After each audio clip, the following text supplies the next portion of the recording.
verses, and it's quite hard to choose favourite verses, and I've got lots of verses that I turn to in specific times. But what I thought I would share today is some of the verses that underpin. So, the Book of Esther is one of my absolute favourite books in the Bible. And it's quite a story. I'm not advocating watching Game of Thrones. I've watched one episode, and that was about all I could handle. I'm sure the script writing is stunning and everything, but I've got a very visual memory, so I will probably pass on it and read about it instead. But when I read the Book of Esther, it reminded me of that sort of epic story about kingdoms and about conquering. And Esther became queen. She didn't become queen for the greatest of reasons. Vashti was the queen before her, and she was deposed because she wouldn't get drunk with her husband. So the country was trawled, and the edict was that they went and they found the most beautiful women in the world. So that was what happened. There were days of preparation, and the women were paraded before the king. And Esther was chosen. But there were a couple of verses that spoke far more of her physical beauty. And it was these, that she found favour with the king. And there's a verse that translates as she lifted up grace before him.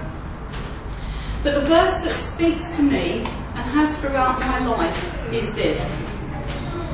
The story really is about the salvation of the Jews. And in these castles, you don't go to the king. The king calls you. Now, we've recently been to several Greek islands and looked at some stunning places. And when we were in Turkey as well, we went to Topkapi Palace and we went and looked around. There are outer courtyards, inner courtyards, separate courtyards, private courtyards, and those sorts of things. And we physically looked at all of this structure of how you get to the king, but only when he asks you. But the Jewish people were at risk, and Mordecai went to Esther and said this: if you remain silent, deliverance will arise from another place. But you have come to the kingdom for such a time as this. And that speaks to me so profoundly about God, but also about humanity. You know, if you do not speak out, I will not still allow silence. But someone else will have that voice.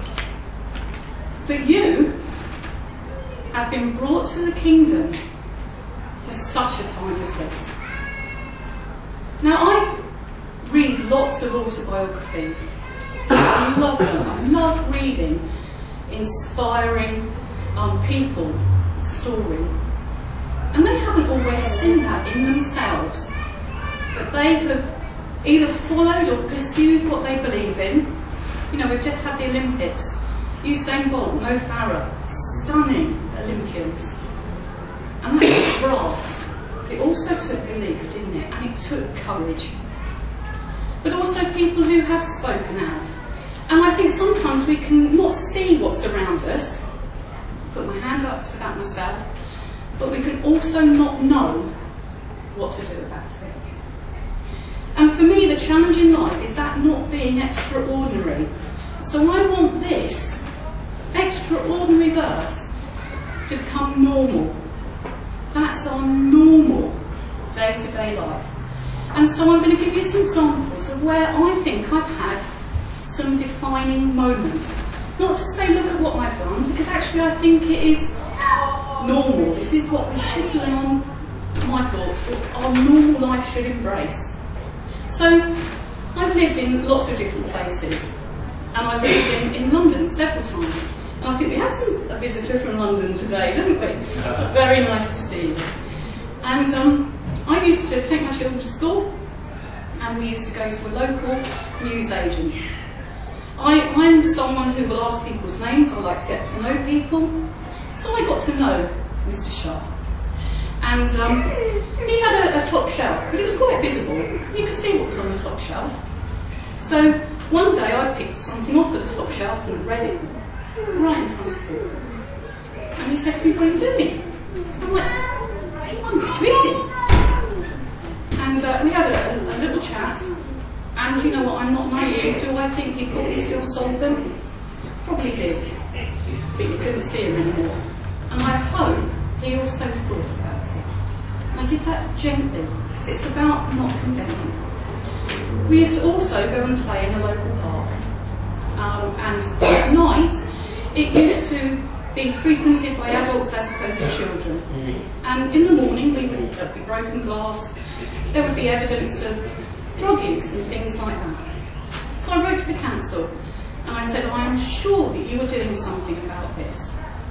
But until you have reached the solution, can I suggest you put some lights?" It was dark. And I never had a response back, but lights were placed. So, who knows? So it's about trying to just see and do in a way that you can. On personal situations, I often think that I know when something becomes natural when I see others doing it. I work in the health service. One of the things we do almost every day is make beds. If you come to my ward, they're made in a particular way. I cannot tell you why. I'm sure if I went to your wards, they would be made different to my ward. We tuck the bottoms up and don't tuck them in. We turn them over the top and we have a nice counter pane. And the pillows all face one direction away from the window. Do you do that the same? Yes, interesting, isn't it? Who taught us to do that? Who would have said that was the way to do it? If you come to my ward, there will not be a pillow that faces any one way than towards the window. And the bottom bits will be tucked under and the top bits will be tucked over. So, for me, the times I realised it was becoming natural in my life was when I saw it becoming natural in my children's life. And I regularly go up and see them. And I was walking with my daughter back to Victoria, and as we were walking we saw someone who was in need, and both of us at the same time went to our pocket and got our sandwiches out. That was natural. I was in a car with my son. We saw in the distance, because if you're in London you sit in traffic, we saw an accident. I heard the click of both of our seatbelts go at the same time to offer assistance. The difference would be is Luke would have jumped over the dual carriageway and I would have been out of breath and running slowly behind. And I'm sharing this just to share that if we're prepared, then things become natural. And each of us has something that only we could offer to someone. And it doesn't have to be massive, it can be the small things. And I sometimes think the small things and personal things can have the most significance. Do you know what's really important? Making eye contact, smiling at people is really important. And just letting people know that they're loved and accepted. So that's one of the verses that has underpinned my life. The other is found in Luke chapter 15. It's the lost chapter. They've lost their money, they've lost a sheep, but they've also lost a son, the prodigal son. And this is my absolute favourite verse. And it says this: "But while he, the son, was a long way off, his father saw him and was filled with compassion for him." And that, through my life, has shown me the heart of God. That the father saw the son a long way off, and he had compassion. And it said he got a cloak ready for him, he ran towards him, and what an absolute gift of love that is for each of us to know and embrace. And I'm cheating a little bit, but that always links with me to John 3:16. For God so loved. And I've tried reading this verse with a few words missing. You think so, it's such a little word, has no significance. But if you read, for God loved the world, it doesn't have the same impact. For God so loved the world that he sent an action on God's part, his one and only Son, that whosoever believes in him shall not perish, but have everlasting life. The time this spoke the most to me was in a cathedral in Istiklal Street, which is Istanbul's equivalent to Oxford Street. And there's an Anglican cathedral there, set slightly back, and lots of people go and look at it because it's a stunningly beautiful building. But in Arabic and also in English, it's written that verse. And as we know, Istanbul's had several troubles. Across the road from this cathedral is an ice cream seller. They'll be dressed in their full gear, and they stir the ice cream with swords, and you're delivered up ice cream dished into a bowl from a sword. And a bomb has gone off just in that place, not recently, but a few weeks back. So this is a place, like anywhere in this world, that really needs to know that there is a God who loves them, that he sent his only Son, so that whosoever believes in him shall have eternal life. There's lots of other examples I can use, but I'm just going to keep that to that. And my final verse is this.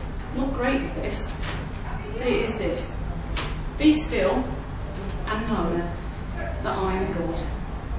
I'm not great at being still, even when I'm sat, I'm twiddling or hearing what's going on over there, looking at what's going over there. But those times where I achieve that are really significant. For me, that's about daily devotion. It's about looking around me, seeing God in his wonderful creation, hearing about God through the community that he places us in, learning from his word, and prayer. And I've been a Christian a long time, and I look at the prodigal son. I used to be a bit jealous of the son who'd gone off and stepped the pigs, really, in the swill and all that, because I grew up in a church that had a tradition of testimony. So I hear absolutely amazing testimonies. Mine was a bit boring. It was a bit, well, I went to church as a child, I never strayed, I'm not squeaky clean. But you know what? I've been held in the palm of God's hand throughout my life. And I've realised now what an absolute, abundant blessing it has been to be the child who has been by his side. And I delight in the joy of hearing testimony of transformation. But I no longer regret that that isn't my experience. It's not all about the dramatic. Sometimes it is just about knowing that you are enfolded in the love of your Heavenly Father, that you are by his side. With that, I'm going to cheapen off 4 verses. And it's this. And I think it's come from the baptism. And it is, as for me and my house, we will serve the Lord. And that is something I'm still waiting for answer to prayer for. So, I lift up my children and I pray for the day that I see them in my household with the same experience. So it's all the work for us all, isn't it? We have our delights, we have our knowledge, we have our understanding, we still have the things that we desire. So, that's the underpinning, and that's the desire, is to see my household serve the Lord, but also to share that with other households too. Thank you.